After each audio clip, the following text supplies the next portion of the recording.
Right now on the internet, there's a hilarious uproar about this Pepe the Frog NFT that was sold for $500,000 US, and I want to use this as an opportunity to clear up some misconceptions about NFT, namely that NFTs are unique. First, for those who don't know, Pepe the Frog is a very famous, or infamous, cartoon frog meme. Pepe was originally created by Matt Furie in 2005 as a harmless cartoon frog. Unfortunately, Pepe was used as a hate symbol by certain political groups over the years, and now is somewhat of a controversial meme. In October of 2021, Matt Furie, the creator of Pepe, held an auction for an NFT of this image of Pepe the Frog, and promised that this would be the only NFT that he would sell with this image. A buyer bought the NFT for $500,000, and then several weeks later, Matt Furie went back on his word and created a couple dozen other identical NFTs with this identical image and then gave them away for free.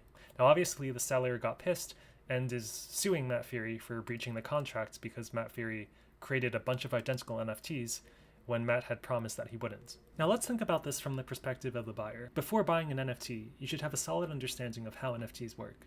You're essentially taking some media file, such as a photo or a video, taking a hash of that so you have some identifier, and then using that identifier on an ERC-721 smart contract to mint a token, or NFT.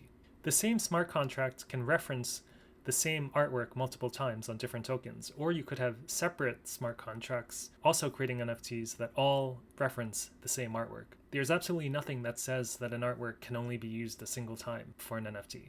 We could also think about it like this. Let's say you have some smart contract for creating NFTs, and then for token number 12, you create an NFT which references this beautiful artwork, and you manage to sell it for $500,000. Sometime later, you then create another token, this one's token number 17, that also references that same exact image. How much do you think this other token is worth? Is it also worth $500,000 just like the original one? This also applies to pretty much any other NFT smart contract.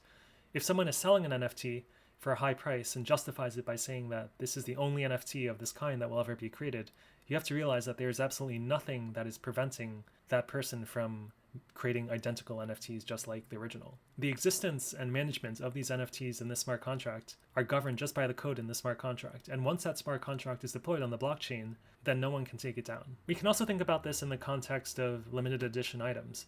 For example, an author doing a book signing. At the time of the signing, the author can promise you that this book will be the only book that they will ever autograph. However, as soon as you buy it, there's nothing stopping the author from simply getting more books and putting their autograph on more of those books. You could make it your life's mission to track down those other autographed books and destroy them, or you could sue the author.